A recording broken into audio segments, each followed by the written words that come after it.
सीधे मैं सबसे पहले आपके पास आना चाहूंगा डॉक्टर साहब अभी से ही दिक्कत हो रही है इंडिया अलायंस में। आप कह रहे हम 7 सीटें लड़ेंगे आप आम आदमी पार्टी के सामने, तो अलायंस बचा कहां आपका? शरद पवार जी कह रहे अभी आपको समझ ही नहीं पड़ रहा कि वो कब रोटी पलट दे। देखिए, जब अलग अलग विचार के लोग इकट्ठा आते हैं, आने की कोशिश करते हैं, तो ऐसे फ्रिक्शन होते रहेंगे। ऐसे फ्रिक्शन हमने इसके पहले भी बहुत बार देखे हैं, लेकिन पूरा विरोधी गुट इसलिए इकट्ठा आ रहा है कि जो इस देश में भाजपा की जो तानाशाही चल रही है, भाजपा का जो एक छत्री साम्राज्य खड़ा करने की कोशिश हो रही है, सभी विरोधियों को ईडी, सीबीआई, इनकम टैक्स ऐसा पीछे लगा के उनमें दहशत फैलाने की कोशिश हो रही है। एक फेडरल स्टेट को नष्ट करके एक चालकानुवर्तित्व, ये जो संघ का जो एजेंडा है, वो एजेंडा इस देश में लाने की जो कोशिश हो रही है। इसलिए हमें पूरा यकीन है कि जैसे जैसे इलेक्शन नज़दीक आते जाएगा, वैसे वैसे सभी विरोधी पक्ष इकट्ठे आ जाएंगे। आज जो मतभेद आपको दिख रहे हैं वो बिल्कुल नहीं दिखेंगे। बम्बई के मीटिंग के बाद क्या होता है वो आप देखते रहे ना। अरे नेता तो मिल जाएंगे डॉक्टर साहब, लेकिन कार्यकर्ता कहां मिल पाते हैं? कार्यकर्ता नहीं मिल पाते हैं क्योंकि वो तो झगड़ रहे होते हैं आपस में।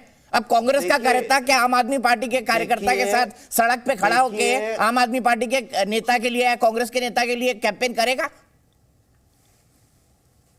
देखिए, मैं आपको वापस कहता हूं कि हमारे कार्यकर्ता, हमारे कांग्रेस की जो एक डिसिप्लिन है, उस डिसिप्लिन में तैयार हुए हैं। जब भी हमारे नेता उनको आदेश देंगे तो हमारे कार्यकर्ता जो भी वहां का उम्मीदवार रहेगा उसके लिए जी जान से कोशिश करेंगे। और मुझे पूरा यकीन है कि आप दिल्ली की बात करो, पंजाब की बात करो या महाराष्ट्र की बात करो, यहां जो इंडिया अलायंस बना है वो इंडिया अलायंस बीजेपी को बुरी तरह से हराएगा। और वो हराएगा इसीलिए मोदी जी ने आप 40 लोग को इकट्ठा किया है।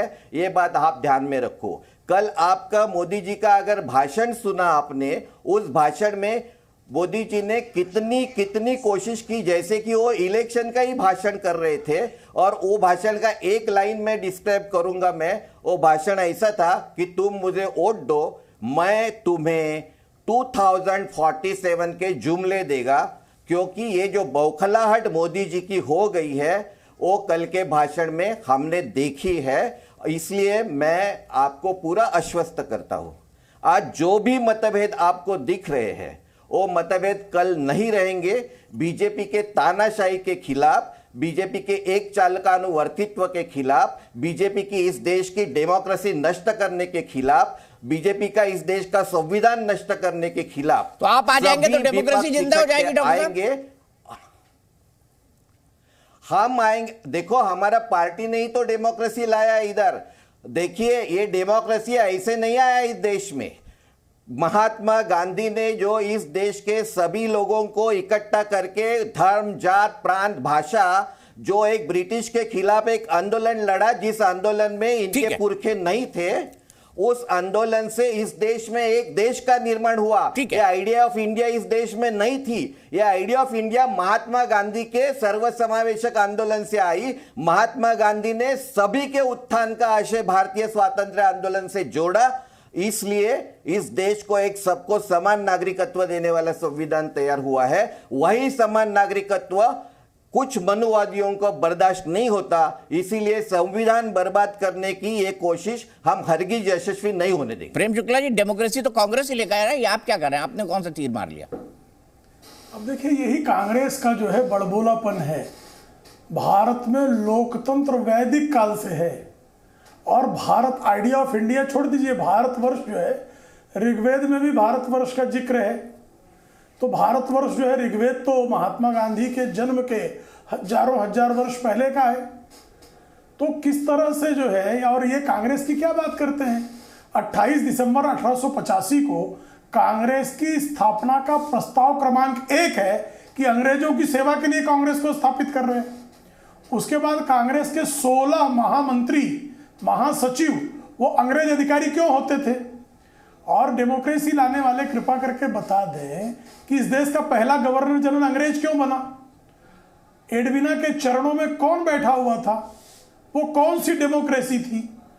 और 1959 में 1959 जब पहली सरकार को, जो कम्युनिस्टों की सरकार थी केरल में, नंबूदिरीपाद के नेतृत्व वाली सरकार जो निर्वाचित होकर आई थी, जब उसको बर्खास्त किया गया तब कांग्रेस की अध्यक्षा पंडित जवाहरलाल नेहरू की पुत्री इंदिरा गांधी होती थी। उस समय उनके दामाद फिरोज गांधी ने पहली बार सार्वजनिक तौर पर श्रीमती इंदिरा गांधी को हिटलर कहा था और अपने ससुर के केरल की सरकार को बर्खास्त करने के निर्णय का विरोध किया था। उसके बाद 90 सरकारें जिनको बहुमत प्राप्त थी कांग्रेस ने बर्खास्त की। सही लोकतंत्र तो भारतीय जनता पार्टी ने संस्थापित किया कि आदरणीय अटल बिहारी वाजपेयी जी 6 वर्षों तक प्रधानमंत्री रहे और आदरणीय नरेंद्र मोदी जी के प्रधानमंत्री कार्यकाल का 10वां वर्ष चल रहा है। इन 16 वर्षों में एक भी सरकार जिसको बहुमत प्राप्त हो उसको बर्खास्त नहीं किया गया। तो लोकतंत्र पर जब कांग्रेस बात करती है तो ऐसे लगता है जैसे शैतान बाइबल पढ़ रहा है। ये स्थिति है, शैतान बाइबल पढ़ना कहावत है। मैं कांग्रेस को शैतान नहीं कह रहा हूं, ये तो मतदाताओं को राक्षस कहने की प्रवृत्ति ये कांग्रेस की है कि जो जनता, जिसको जो जनार्दन है, ठीक है, जो जनतंत्र में हम सबके लिए ईश्वर स्वरूप है जनता, उसको राक्षस कहने का कुकर्म जो है ये कांग्रेस ही कर सकते हैं। तो इनका लोकतंत्र में कितना विश्वास है इसे समझ सकते हैं आप। ठीक है, अब डॉक्टर साहब देखिए, आपका कंफ्यूजन क्या है? आपको पता नहीं आम आदमी की पार्टी के साथ आप जाएंगे या नहीं जाएंगे, आपको पता नहीं शरद पवार आपके साथ जाएंगे या नहीं जाएंगे, नीतीश कुमार जी अलग घूम रहे हैं, दिल्ली में हर घर जा रहे हैं। तो आप बताइए कैसे होगा सर? और लेफ्ट तो कह रही है कि केरल और पश्चिम बंगाल में हम तो पूरी सीटें लड़ेंगे भाई, हम पूरी सीटें लड़ेंगे, नहीं तो हम खत्म हो जाएंगे। तो बनेगा कैसे सर ये INDIA? देखिए, मैं पहले ही कहा था, मैं वापस आपको कहता हूं, शरद पवार जी की जो बात है, शरद पवार जी ये इंडिया अलायंस के वरिष्ठ नेता है और शरद पवार जी की क्रेडेंशियल सेक्युलर है। तो सेक्युलर पार्टी करके परिवारवादी भी है उनकी क्रेडेंशियल, परिवार की राजनीति करते हैं डॉक्टर गोडसे साहब, और एकदम से भतीजे से ज्यादा प्रेम आ गया उनको। देखिए, आप बार बार भतीजे से मिलते हैं, सीक्रेटली मिलते हैं, अपने घर में नहीं मिलते हैं, एक बिजनेसमैन के घर में मिलते हैं। आपको वापस देखिए, वो भतीजे को मिलना कोई अपराध नहीं है। उस भतीजे को मिलना जो बीजेपी में हाल ही में गया है और जिसको टास्क दिया गया है कि शरद पवार को साथ लाना है। ये दावे शरद पवार जी के बारे में हम दावे के साथ ये कहेंगे कि आज तक शरद पवार जी को ऐसे बहुत मौके थे जो बीजेपी ज्वाइन कर सकते थे। शरद पवार एक सेक्युलर नेता है। महाराष्ट्र एक प्रोग्रेसिव बनाने में शरद पवार जी का बड़ा हाथ है। महाराष्ट्र में महिलाओं का आरक्षण हो, पहली बार महाराष्ट्र ने दिया है। विद्यापीठ का नामांतर हो, वो शरद पवार जी ने कांग्रेस के नेतृत्व में किया है। तो हमें इस बारे में कोई शक नहीं है कि शरद पवार जी अपना जो सेक्युलर पार्टी उन्होंने बनाई है, वो पार्टी कभी भी भाजपा के साथ नहीं जाएगी। तो बोलते ना रोटी पलट देते हैं, नहीं तो जल जाती है। केजरीवाल पलट नहीं दे डॉक्टर साहब, यही लोग कयास लगा रहे हैं। वो बोलते हैं जल जाती है रोटी अगर पलटे ना तो कहीं ऐसा तो नहीं आपके गठबंधन की रोटी बराबर है।